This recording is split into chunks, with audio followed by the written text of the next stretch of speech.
people should vote like this. Latinos should vote like that. It's like, women should vote this way. Why? Who? For what reason? I fear that NATO and the European Defence Union become one of the same thing, and America slowly begin to retreat.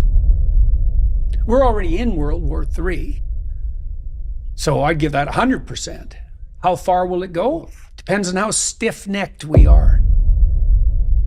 This new partnership brings together three of the most outspoken and influential figures in modern discourse.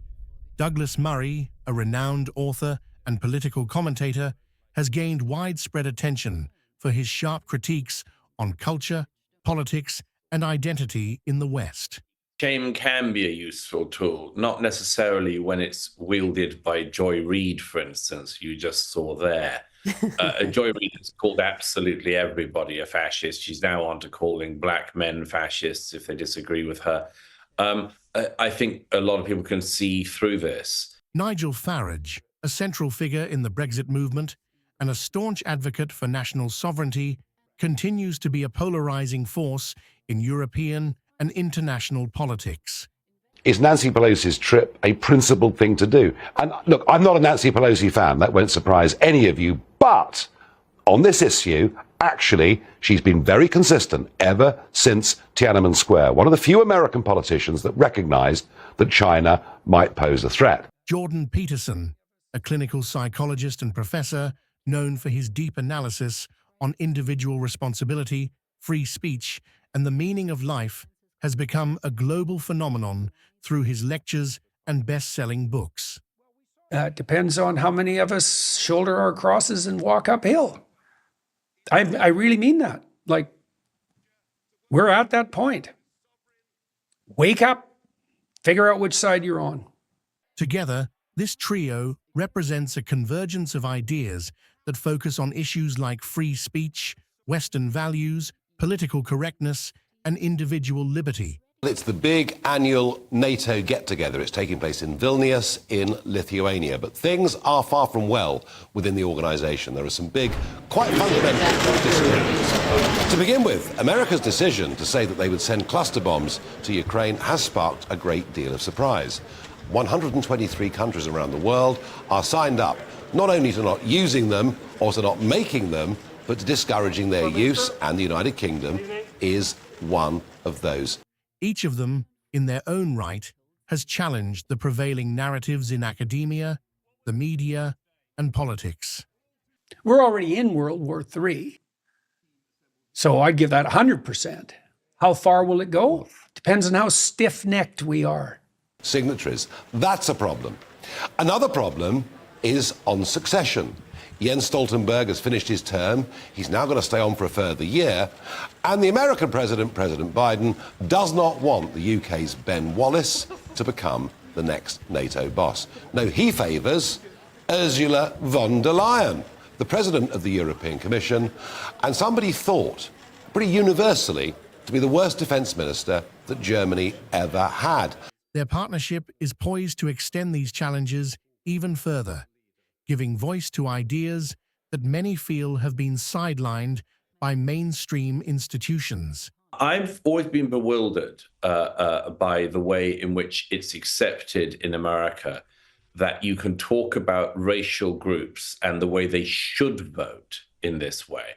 And it's something I don't think that any other really of the democracies have. And it's obviously it's partly or largely because of America's specific racial history. The nature of their collaboration remains largely focused on their shared belief in defending Western civilization, traditional values, and the need to speak openly about contentious issues. Right? So the Egyptian tyrant is visited by, is it 10 plagues? The last plague is the destruction of the future itself. And what does it mean to learn? Well, this is why I'm a psychologist, not a politician, or a theologian to whatever degree I lay pretensions to that. Someone concerned with spiritual matters, let's say, psychological matters. Redemption is a matter of individual determination. So that's why I operate at the big level of the individual. How far will we have to go? Depends on how many sins you decide to continue harboring. From tackling cancel culture to promoting intellectual diversity, this alliance will likely push against the rising tides of ideological conformity. But it's a really remarkable thing, the way in which people are allowed to just say, And I fear what's really going on here, and particularly given President Macron himself also saying that the next NATO boss should come from the European Union. Because I'm a reasonable person, a very reasonable person. My existence is characterized by suffering. And if I wanted to sick my internet trolls on Channel 4, then there'd be nothing but broken windows and riots. Wouldn't that be fun? Look the fuck out. The announcement hints at future projects, including public events, podcasts, or even collaborative written works that will allow them to expand their influence and reach even wider audiences. I fear that NATO and the European Defence Union become one and the same thing, and America slowly begin to retreat. Black people should vote like this, Latinos should vote like that. It's like, women should vote this way. Why? Who? For what reason? How are you connected? How is that decision connected to the destiny of the world? We all bear the world on our shoulders. How can that be true?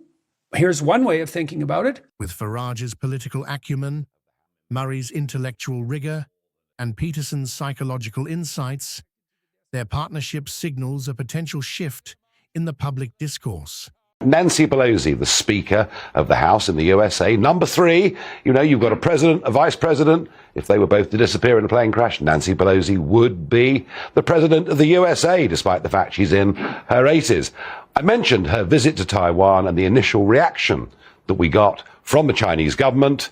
We've seen tanks massing on southern Chinese beaches, live firing exercises in the sea, and rage and anger coming from the Chinese government. So I wonder. While the exact details of their plans are yet to fully unfold, the impact of this collaboration is already being felt, with their supporters eagerly awaiting what's next. And I think what you see there is just an attempt to just sort of get everyone in place. It's a desperate thing for Hostin and Reid and others to do. How much better would the people around you be if you were better? Some, obviously. What's the ultimate extent of that? What if you were everything you could be? Is Nancy Pelosi's trip a principled thing to do? And look, I'm not a Nancy Pelosi fan. That won't surprise any of you. But on this issue, actually, she's been very consistent ever since Tiananmen Square, one of the few American politicians that recognized that China might pose a threat. Meanwhile, critics of all three are sure to be closely monitoring their moves, anticipating that this trio will ignite even more controversy and debate in the coming months. They will use any term against any people, any individuals, any group, just to get their way, to make people vote the way that they think they have to vote. I think that anyone from the communities they're speaking about. That's what you're called upon to be. You're called upon to be everything you can be. Why? Not least because try getting through the world without doing it. But hey, here she is on her own, on a visit that we're told is not actually sanctioned by the White House, provoking all of this fury. So perhaps it's actually reckless. What makes this alliance particularly significant is that all three men have demonstrated an ability to connect with audiences who feel disenfranchised or unheard. In which case, they shouldn't be there and they shouldn't be issuing invitations if they have no idea what their guests are saying. Or they knew perfectly well what he was saying. And in that case, they shouldn't be there. One of the hosts apparently said, this is a celebration of the wonderful way in which Pakistanis have integrated into our community in Belgium, which has to be some kind of a joke. If you go to Belgium, it's become, in my view, very little more than a sort of international airport. Nobody is integrated. The country's a total mess. They speak to people who believe that their views on national identity, freedom of expression, and individual rights are no longer welcome in today's political climate.